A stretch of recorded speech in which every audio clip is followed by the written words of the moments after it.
Don का इंतजार तो 11 मुल्कों की पुलिस कर रही है, लेकिन सोनिया, एक बात समझ लो, डॉन को पकड़ना मुश्किल ही नहीं, नामुमकिन है।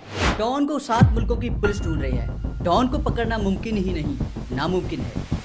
ये बात फिल्में ही नहीं बल्कि असल जिंदगी में भी कई बार साबित हुई है। और आज की कहानी भी एक ऐसे ही शख्स की है जो आधा भारतीय था और आधा वियतनामी, लेकिन पूरे का पूरा धोखे से भरा हुआ था। जब वो जेल के अंदर होता था तो दुनिया की पुलिस उसे ढूंढने में लगी रहती थी, और वो जब जेल के बाहर होता था तो जेल ही उसके हिसाब से चलती थी। अधिकारी तक उसके इशारों पर काम करते थे।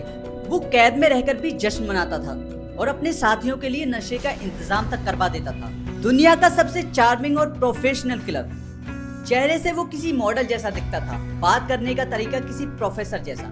उसकी चार्मनेस का अंदाजा सिर्फ इस बात से लगाया जा सकता है कि वो जिस जेल में रहता था, उस जेल के जेलर सुनील गुप्ता ने खुद कहा था कि अगर वो लड़की होते तो उनका क्रश चार्ली सुब्राज होता। चाल आपका भी क्रश था? क्योंकि मैंने कहीं जहाँ सुना कि अगर आप लड़की होते तो आप कहते मेरा भी दिल आता चार्ल्स पे। बड़े बड़े जर्नलिस्ट लड़कियां आते थे मिलने के लिए और ऐसी ऐसी पोजीशन में उसके साथ बैठते थे, क्योंकि मेरा कमरा होता था जिसमें वो मुलाकात होती। लेकिन दिमाग इतना खतरनाक था कि सामने वाले को धीरे धीरे अपने जाल में फंसा लेता था। जेल से भागना उसके लिए कोई बड़ी बात नहीं थी।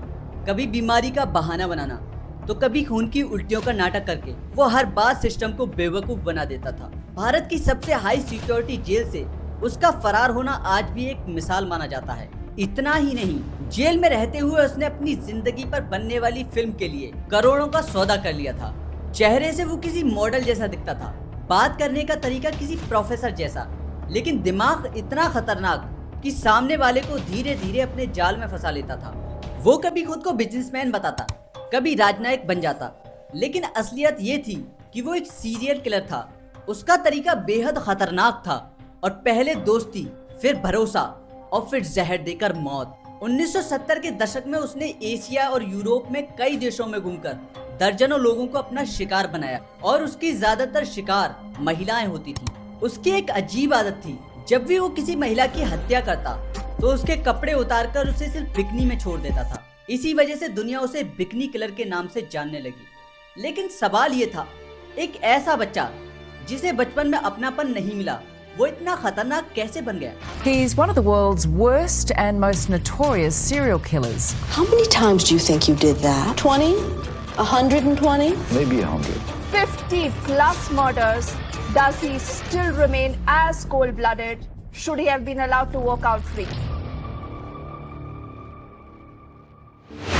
6 अप्रैल 1944 वियतनाम के साइगोन शहर में एक बच्चे का जन्म होता है। पिता भारतीय व्यापारी, माँ वियतनामी। लेकिन जन्म के कुछ ही समय बाद माता पिता अलग हो गए। उसकी माँ ने दूसरी शादी कर ली और उसे लेकर फ्रांस चली गई। नया घर तो मिला लेकिन अपनापन कहीं ना मिला। सौतेले पिता ने उसे अपनाया जरूर, लेकिन कभी अपना नाम नहीं दिया। वो हमेशा उस घर में बाहरी इंसान की तरह रहा। स्कूल में भी हालत कुछ अलग नहीं थी। बच्चे उससे दूरी बनाकर रखते थे क्योंकि वो अलग था। धीरे धीरे उसके अंदर एक खालीपन भरने लगा और आगे चलकर यही खालीपन उसके अंदर अंधेरे को जन्म देने वाला था।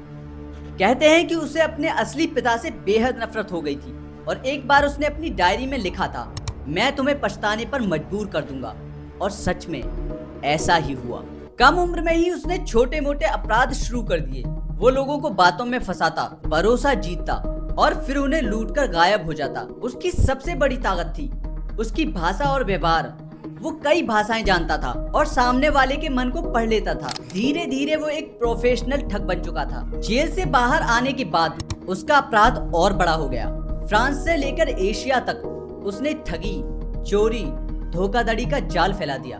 फिर आया 1971, जब उसने दिल्ली के एक बड़े होटल में चोरी की ऐसी वारदात को अंजाम दिया जिसने पुलिस को हिला दिया। लेकिन जल्द ही वो पकड़ा गया और उसे तिहाड़ जेल भेज दिया गया। अब यहाँ कहानी का और भी खतरनाक हिस्सा शुरू होता है। तिहाड़ जेल, जहाँ से भागना लगभग नामुमकिन माना जाता है, लेकिन उसके लिए नहीं। उसने बीमारी का बहाना बनाया, अस्पताल गया और वहाँ से फरार हो गया। हालांकि इस बार ज्यादा दूर नहीं जा पाया और दोबारा पकड़ लिया गया। लेकिन ये तो बस शुरुआत थी। उसने अपनी सबसे बड़ी योजना बनाई।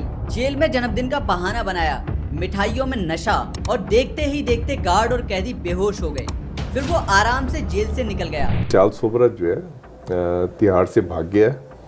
फिर जब इंक्वायरी हुई हाँ, तो बाद में एक लाखड़ कमीशन जो बैठा था इंक्वायरी के लिए, उन्होंने जो बताया चार्ल्स सोबराज ने कैसे अपना बर्थडे जेल के अंदर मनाया, नशीली दवाएं मिला के उसने सबको खिलाई और जेल से भाग गया। लेकिन असली खेल अभी बाकी था। वो जानबूझकर कुछ दिन बाद पकड़ा गया। अब आपके मन में भी एक सवाल आ रहा होगा, आखिर कोई इंसान खुद को पकड़वाने के लिए जेल से क्यों भागेगा, और जबकि वो खुद जेल में था। उसने ऐसा क्यों किया ये भी मैं आपको बताता हूँ।